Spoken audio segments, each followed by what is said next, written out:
নমস্কাৰ আকাশবাণী গুৱাহাটী কেন্দ্ৰৰ সন্ধিয়াৰ আঞ্চলিক বাতৰি পঢ়িছো জুলি শৰ্মা বৰুৱাই আৰু মোৰ সৈতে আছে অৰুণিমা গোস্বামী এতিয়া প্ৰধান বাতৰিসমূহ হ'ল কোভিড-সৃষ্ট পৰিস্থিতি আৰু প্ৰতিকূল বতৰৰ মাজতো শাৰদীয় দুৰ্গোৎসৱৰ আজি মহা অষ্টমী উপলক্ষে যথাবিহিত ৰীতি নীতিৰে পূজা অৰ্চনা সম্পন্ন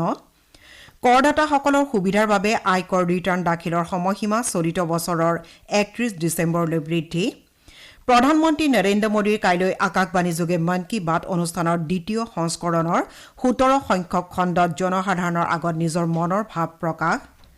দেশৰ সীমান্ত অঞ্চলত পহৰা ব্যৱস্থা শক্তিশালী কৰাৰ বাবে ITBPক ৪৭টা অতিৰিক্ত সীমান্ত চকী স্থাপনৰ বাবে কেন্দ্ৰীয় চৰকাৰৰ অনুমোদন আৰু ভাৰতত কোভিড-19ৰ পৰা আৰোগ্যৰ হাৰ ৮৯.৭৮%লৈ বৃদ্ধি এতিয়া শুনক বিতং বাতৰি শাৰদীয় দুৰ্গোৎসৱৰ আজি মহা অষ্টমী কোভিড-সৃষ্ট জটিল পৰিস্থিতি আৰু যোৱা ৩ দিন ধৰি দি থকা নেৰা নেপেৰা বৰষুণে পূজাৰ পৰিৱেশ ম্লান কৰিছে যদিও ৰাজ্যৰ বিভিন্ন পূজাথলীত আজি ভক্তসকলে মহা অষ্টমী পূজা উপলক্ষে দেৱীক উপাসনা কৰে উল্লেখযোগ্য যে কৰোনা ভাইৰাছৰ সংক্ৰমণৰ প্ৰতি লক্ষ্য ৰাখি ৰাজ্যৰ পূজাথলীসমূহৰ ক্ষেত্ৰত চৰকাৰে আৰোপ কৰা নিষেধাজ্ঞাৰ পৰিপ্ৰেক্ষিতত অধিকাংশ ঠাইতে প্ৰতিমা আৰু জাক-জমকতা অবিহনে পূজা উদযাপন কৰা হৈছে বিভিন্ন পূজাথলীত প্ৰতিমাৰ পৰিৱৰ্তে নৱপত্ৰিকা পূজাহে সম্পন্ন কৰা হৈছে কিছুমান ঠাইত ফ্লেক্স অথবা হৰ্ডিঙৰ সহায়তে পূজাৰ আনুষ্ঠানিকতা সম্পন্ন কৰা হৈছে তদুপৰি এবাৰ বিভিন্ন শক্তিপীঠৰ লগতে বেছিভাগ পূজাস্থলীতে ৰাইজৰ বাবে বলিবিধান বন্ধ ৰখা হৈছে এনে প্ৰেক্ষাপটত আজিও পূজাথলীসমূহত ভক্তৰ ভিৰ কম হোৱা পৰিলক্ষিত হয় প্ৰায় সকলো পূজা মণ্ডপতে কোভিডৰ নীতি নিৰ্দেশনা মানি আয়োজক সমিতিয়ে দুৰ্গতি নাশিনী পূজাভাগ সম্পন্ন কৰিছে আমাৰ কামৰূপ জিলাৰ সংবাদদাতাই জনোৱা মতে জিলাখনৰ বিভিন্ন পূজা মণ্ডপত কোভিডৰ নীতি নিৰ্দেশনা মানি আৰু পৰম্পৰাগত ৰীতি নীতি অক্ষুণ্ণ ৰাখি দেৱীক পূজা অৰ্চনা কৰা হৈছে যদিও ভক্তৰ সমাগম হেৰেঙা হোৱা দেখা গৈছে জিলাখনৰ দীৰ্ঘেশ্বৰী দেৱালয় দীপ্তেশ্বৰী দেৱালয় মা চন্দিকা দেৱালয় হাজোৰ হয়গ্ৰীৱ মাধৱ মন্দিৰৰ দৰে ৰজাদিনীয়া পূজাসমূহ এইবেলিও সাত্বিকভাৱে পালন কৰা হৈছে গোৱালপাৰা জিলাত আজি প্ৰতিকূল বতৰৰ মাজতে ভক্তসকলে পূজাথলীত উপস্থিত হৈ দেৱী দুৰ্গাৰ আশীষ লয় জিলাখনৰ ঐতিহাসিক টুক্ৰেশ্বৰী দেৱালয়তো আজি মহা অষ্টমী উপলক্ষে ৰাইজ সমবেত হোৱা দেখা যায় ইপিনে ওদালগুৰি জিলাত প্ৰতিমা অবিহনে কেৱল ঘট পূজাৰ জৰিয়তে পূজা সম্পন্ন কৰা হৈছে চৰকাৰী নিৰ্দেশনা মানি কেৱল পূজাৰ আনুষ্ঠানিকতাহে কৰা হৈছে বুলি আমাৰ সংবাদদাতাই জনাইছে কোকৰাঝাৰ জিলাতো প্ৰায় ৮১খন পূজা মণ্ডপত ধৰ্মীয় ৰীতি নীতিৰে পূজা অনুষ্ঠিত হৈছে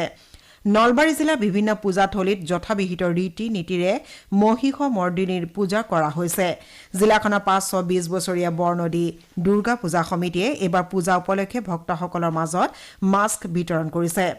দৰং জিলাৰ ৪০০ বছৰীয়া ঐতিহ্যপূৰ্ণ মঙলদৈ গাখীৰ খোৱা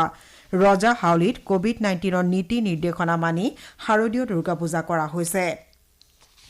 শিৱসাগৰ জিলাৰ ঐতিহাসিক দেৱী দৌলত আজি মহা অষ্টমী পূজাভাগ সম্পন্ন কৰা হৈছে উল্লেখযোগ্য যে সম্প্ৰতিৰ এনাজৰী কটকটীয়া কৰি ৰাখিবলৈ আহোম ৰজাৰ দিনত নিৰ্মাণ কৰা এই দৌলৰ মাংগলিক অনুষ্ঠানত ঢাক বজোৱাৰ দায়িত্ব ইছলামধৰ্মী দৌল্লা পৰিয়ালক দিয়া হৈছে সেই সূত্ৰে এই পূজাভাগত বংশানুক্ৰমিকভাৱে এই পৰিয়ালে অংশ লৈ আহিছে অৱশ্যে কৰোনাৰ পৰিস্থিতিত এইবাৰ পূজাৰ সকলো আনুষ্ঠানিকতা ৰক্ষা কৰিব পৰা হোৱা নাই কাৰ্বি আংলং জিলাতো কোভিড-19ৰ প্ৰটকল মানি আজি শাৰদীয় দুৰ্গাষ্টমী পূজা অনুষ্ঠিত হৈছে চিৰাং জিলাৰ বিজলী চহৰৰ নিকটৱৰ্তী ভেটাগাঁৱৰ ৰজাদিনীয়া বুঢ়ী ঠাকুৰণী থানত কালিৰে পৰা তিনিদিনীয়াকৈ ৩৩৫ সংখ্যক দুৰ্গা পূজা আৰম্ভ হৈছে আজি মহা অষ্টমীৰ দিনা বুঢ়ী ঠাকুৰণী থানত ভক্তসকলে চৰকাৰী নীতি নিয়ম পালন কৰি পূজা অৰ্চনা কৰা দেখা যায় উল্লেখযোগ্য যে এই থানত ৰজাৰ দিনৰ পৰা মূৰ্তিবিহীনভাৱে পৰম্পৰাগতভাৱে পূজা অৰ্চনা কৰি অহা হৈছে এইবেলি ৰাজহুৱাভাৱে কোনো বলিবিধান দিয়া নহয় বুলি থানৰ সভাপতিগৰাকীয়ে জানিবলৈ দিছে আজি মহা অষ্টমী পূজা উপলক্ষে ধুবুৰীৰ কালীবাৰী হৰিসভা মণ্ডপ গৌৰীপুৰৰ ৰজাঘৰীয়া শোলাপীঠৰ দেৱী দুৰ্গাকে ধৰি বগৰীবাৰী মহামায়া শক্তিপীঠ মন্দিৰত আজি পুৱাৰে পৰা ভক্তৰ ভিৰ হোৱা পৰিলক্ষিত হৈছে কৰদাতাসকলৰ সুবিধাৰ বাবে কেন্দ্ৰীয় চৰকাৰে ব্যক্তিগত কৰদাতাসকলে আয়কৰ ঘূৰাই দিয়াৰ সময়সীমা চলিত বছৰৰ ৩১ ডিচেম্বৰলৈ বৃদ্ধি কৰিছে ২০১৯-২০২০ বিত্তীয় বৰ্ষৰ বাবে পূৰ্বে এই কৰ দাখিলৰ সময়সীমা ৩০ নৱেম্বৰ আছিল বিত্ত মন্ত্ৰালয়ে আজি জাৰি কৰা বিবৃতি অনুসৰি ব্যক্তিগত আয়কৰ দাতাসকলে এতিয়া চলিত বৰ্ষৰ ৩১ ডিচেম্বৰলৈ এই সুবিধা লাভ কৰিব আনহাতে যিসকল কৰদাতাৰ একাউণ্ট পৰীক্ষা কৰাৰ প্ৰয়োজন আছে তেওঁলোকৰ বাবে এই সময়সীমা ২০২১ চনৰ ৩১ জানুৱাৰীলৈকে বৃদ্ধি কৰা হৈছে একেদৰে বিভিন্ন খণ্ডৰ কৰৰ অডিট ৰিপৰ্ট আৰু ৰাষ্ট্ৰীয় তথা আন্তঃৰাষ্ট্ৰীয় পৰ্যায়ৰ লেনদেনৰ প্ৰতিবেদন দাখিলৰ সময়সীমাও এই বছৰৰ ৩১ ডিচেম্বৰলৈ বৃদ্ধি কৰিছে প্ৰধানমন্ত্ৰী নৰেন্দ্ৰ মোদীয়ে কাইলৈ আকাশবাণীযোগে মন কী বাত অনুষ্ঠানৰ দ্বিতীয় সংস্কৰণৰ ১৭ সংখ্যক খণ্ডত দেশ বিদেশৰ জনসাধাৰণৰ আগত নিজৰ মনৰ ভাৱ ব্যক্ত কৰিব আকাশবাণী আৰু দূৰদৰ্শনৰ আটাইবোৰ নেটৱৰ্কত এই অনুষ্ঠান শুনিবলৈ পোৱা যাব লগতে newsonair.com আৰু newsonair মোবাইল এপযোগেও মন কী বাত অনুষ্ঠান শুনিবলৈ পোৱা যাব তদুপৰি আকাশবাণী দূৰদৰ্শন প্ৰধানমন্ত্ৰী কাৰ্যালয় আৰু তথ্য আৰু সম্প্ৰচাৰ মন্ত্ৰালয়ৰ ইউটিউব চেনেলত অনুষ্ঠানটোৰ পোনপটীয়া প্ৰচাৰ কৰা হ'ব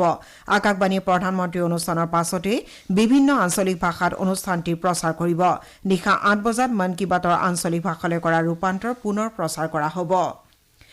দেশত সম্প্ৰতি দেখা দিয়া পিয়াজৰ নাটনি জোৰা মৰাৰ উদ্দেশ্যে কেন্দ্ৰীয় চৰকাৰে বিশেষ ব্যৱস্থা গ্ৰহণ কৰিছে ইতিমধ্যে যোৱা ১৪ ছেপ্টেম্বৰতে পিয়াজৰ ৰপ্তানি বন্ধ কৰি দিয়াৰ পৰৱৰ্তী পৰ্যায়ত ইয়াৰ মজুতকৰণৰ ক্ষেত্ৰতো সীমাবদ্ধতা আৰোপ কৰা হৈছে সেই অনুসৰি অহা ৩১ ডিচেম্বৰ পৰ্যন্ত মজুত কৰিব পৰা পিয়াজৰ পৰিমাণ পাইকাৰী বিক্ৰেতাসকলৰ বাবে ২৫ মেট্ৰিক টন আৰু খুচুৰা বিক্ৰেতাৰ বাবে ২ মেট্ৰিক টন ধাৰ্য কৰা হৈছে কেন্দ্ৰীয় গ্ৰাহক পৰিক্ৰমা দপ্তৰৰ সচিব লীলা নন্দনে কালি নতুন দিল্লীত এই কথা প্ৰকাশ কৰে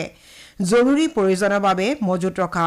১ লাখ মেট্ৰিক টন পিয়াজ পৰ্যায়ক্ৰমে বজাৰলৈ উলিয়াই দিয়াৰ ব্যৱস্থা গ্ৰহণ কৰা হৈছে বুলি প্ৰকাশ কৰি কেন্দ্ৰীয় সচিবগৰাকীয়ে জানিবলৈ দিয়া মতে এনে ব্যৱস্থাৰ অধীনত অসম আৰু কেৰালালৈ খুচুৰা বজাৰৰ জৰিয়তে ইতিমধ্যে পিয়াজ মোকলাই দিয়া হৈছে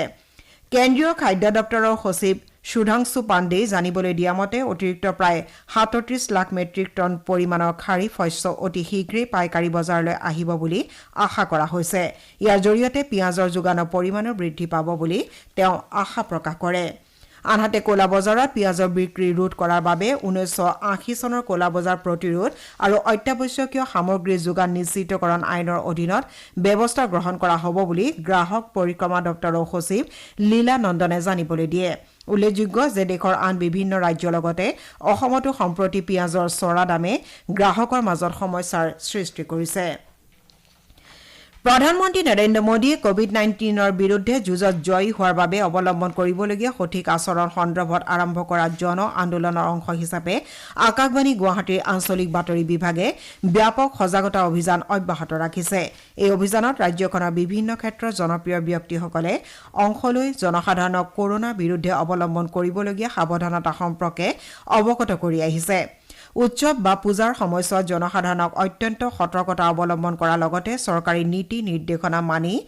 মানি চলি কোভিডক পৰাজিত কৰিবলৈ অভিনেত্ৰী মাধুৰিমা চৌধুৰীয়ে আহ্বান জনাইছে অভিনেত্ৰীগৰাকীয়ে পূজাত দেৱীৰ আশীষ ল'বলৈ যাওঁতেও পৰস্পৰৰ মাজত ২ গজ দূৰত্ব বজাই ৰখাৰ লগতে হাতখন বাৰে বাৰে পৰিষ্কাৰ কৰা আৰু মাস্ক পৰিধান কৰিবলৈ সকলোকে অনুৰোধ জনাইছে আনহাতে উদীয়মান কণ্ঠশিল্পী নাহিদ আফ্ৰিনেও কোভিড মহামাৰীক পৰাজিত কৰিবলৈ সকলোকে সতৰ্ক হৈ থাকিবলৈ আহ্বান জনোৱাৰ লগতে সামাজিক স্থানত মাস্ক পৰিধান আৰু কমেও ২ গজ দূৰত্ব বজাই ৰখাৰ লগতে পৰিচ্ছন্নতাত গুৰুত্ব আৰোপ কৰিবলৈ অনুৰোধ জনাইছে শ্ৰোতাসকলে সন্ধিয়াৰ আঞ্চলিক বাতৰি শুনিছে আকাশবাণী গুৱাহাটী কেন্দ্ৰৰ পৰা কেন্দ্ৰীয় চৰকাৰে দেশৰ সীমান্ত অঞ্চলত পহৰা ব্যৱস্থা শক্তিশালী কৰাৰ বাবে ভাৰত তিব্বত সীমান্ত আৰক্ষী চমুকৈ ITBPক ৪৭টা অতিৰিক্ত সীমান্ত চকী স্থাপনৰ বাবে অনুমোদন দিছে গৃহ বিভাগৰ ৰাজ্যমন্ত্ৰী জি কিষাণ ৰেড্ডীয়ে আজি ITBPৰ ৫৯ সংখ্যক প্ৰতিষ্ঠা দিৱস উপলক্ষে দিয়া ভাষণত এই কথা প্ৰকাশ কৰে তেওঁ কয় যে চৰকাৰে ITBPক অধিক দক্ষ আৰু আধুনিক কৰি তোলাৰ বাবে বিভিন্ন পদক্ষেপ লৈছে মন্ত্ৰীগৰাকীয়ে কয় যে ITBPয়ে সীমান্ত সুৰক্ষাৰ বাহিৰেও দেশৰ বিভিন্ন অঞ্চলত সন্ত্ৰাসবাদ প্ৰতিহত কৰাৰ ক্ষেত্ৰত সাহসেৰে যুঁজ দি আহিছে প্ৰতিৰক্ষা মন্ত্ৰী ৰাজনাথ সিঙে বাহিনীটোৰ প্ৰতিষ্ঠা দিৱস উপলক্ষে আজি প্ৰতিজন সদস্যলৈ অভিনন্দন জ্ঞাপন কৰে এটা বাৰ্তাত তেওঁ কয় যে ITBPয়ে দেশৰ সীমান্ত সুৰক্ষাৰ ক্ষেত্ৰত অনবদ্য বৰঙণি যোগাই আহিছে ভাৰতত কোভিড-১৯ৰ পৰিস্থিতিৰ ক্ষেত্ৰত পৰৱৰ্তী ৩টা মাহ নিৰ্ণায়ক হ'ব বুলি কেন্দ্ৰীয় স্বাস্থ্য মন্ত্ৰী ডক্টৰ হৰ্ষবৰ্ধনে মত প্ৰকাশ কৰিছে মন্ত্ৰীগৰাকীয়ে কৈছে যে উৎসৱৰ সময়ছোৱাত আৰু শীতকালৰ আৰম্ভণিছোৱাত ৰাইজে অত্যন্ত সতৰ্কতা অৱলম্বন কৰি চলিলে ভাৰতে এই মহামাৰীৰ বিৰুদ্ধে জয়লাভ কৰাটো নিশ্চিত হৈ পৰিব।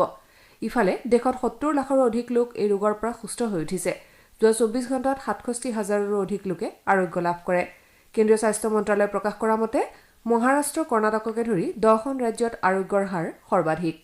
সম্প্ৰতি দেশত আৰোগ্যৰ হাৰ 89.78%লৈ বৃদ্ধি পাইছে। বৰ্তমান মুঠ আক্ৰান্তৰ 8.71%হে চিকিৎসাধীন হৈ আছে। দেশত 6,80,000 লোক বিভিন্ন চিকিৎসালয়ত সম্প্ৰতি চিকিৎসাধীন হৈ আছে। যোৱা 24 ঘণ্টাত 53,370 জন লোক নতুনকৈ আক্ৰান্ত হয়। ইফালে ভাৰতত এই ৰোগৰ ফলত মৃত্যুৰ হাৰ বিশ্বৰ ভিতৰতে সৰ্বনিম্ন 1.51%। যোৱা 24 ঘণ্টাত 650 জন লোকৰ মৃত্যু হয়। ইপিনে কালিৰ দিনটোত 12,69,000 কোভিড পৰীক্ষা সম্পন্ন কৰা হয়।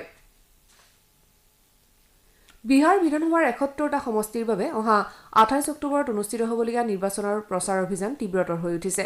বিভিন্ন ৰাজনৈতিক দলে ভোটদাতাক আকৰ্ষিত কৰাৰ বাবে প্ৰচাৰ অভিযান অব্যাহত ৰাখিছে। এই পৰ্যায়ৰ প্ৰচাৰ অভিযানৰ সোমবাৰে সামৰণি পৰিব। আজি বিজেপিৰ ৰাষ্ট্ৰীয় সভাপতি জে.পি. নাড্ডা, কেন্দ্ৰীয় মন্ত্ৰী স্মৃতি ইৰাণী, ৰাজ্যখনৰ মুখ্যমন্ত্ৰী নীতিশ কুমাৰকে ধৰি কেইবাগৰাকীও নেতাই প্ৰচাৰ অভিযান চলায়। গুৱাহাটী মহানগৰীকে ধৰি ৰাজ্যৰ বিভিন্ন স্থানত যোৱা 2-3 দিন ধৰি দি থকা নেৰানেপেৰা বৰষুণৰ ফলত স্বাভাৱিক জীৱন যাত্ৰা ব্যাহত হৈছে।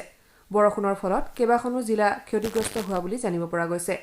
নগাঁও ৰহাত কলং নৈৰ খহনীয়াই ভয়াৱহ ৰূপ ধাৰণ কৰাৰ লগতে ৰহা চাপৰমুখ তথা ৰহা কামপুৰ পথলৈ ভাবুকিৰ সৃষ্টি কৰিছে।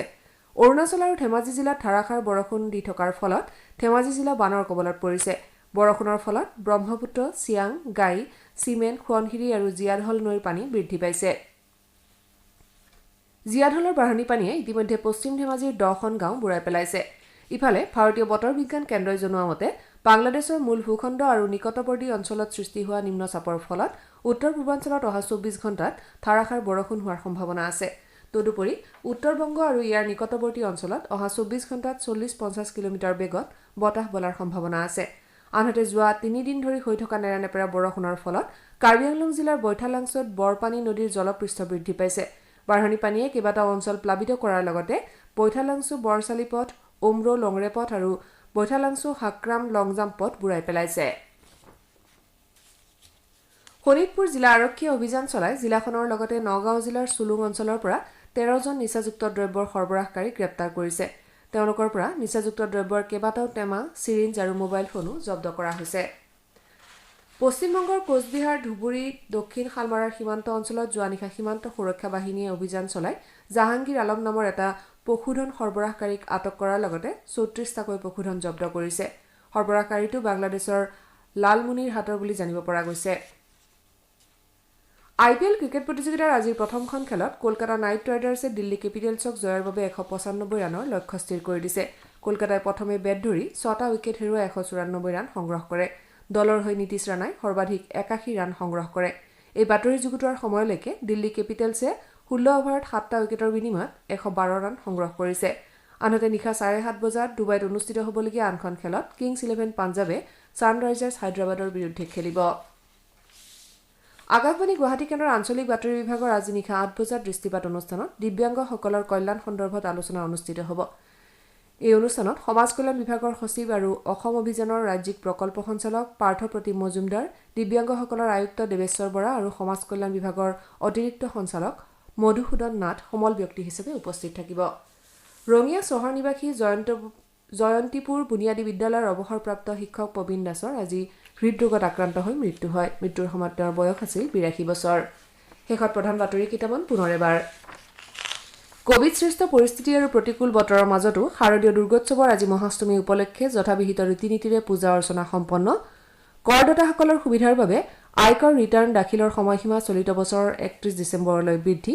আৰু ভাৰতত কোভিড-19ৰ পৰা আৰোগ্যৰ হাৰ 89.78%লৈ বৃদ্ধি। বাতৰি শেষ কৰাৰ পূৰ্বে কওঁ, মাস্ক পৰিধান কৰক, হাত ধুওক, পৰস্পৰৰ মাজত কমেও 2 গজ দূৰত্ব বজাই ৰাখক, কোভিডক পৰাজিত কৰক। আমাৰ এতিয়াৰ আঞ্চলিক বাতৰি ইমানতে অন্ত পৰিল।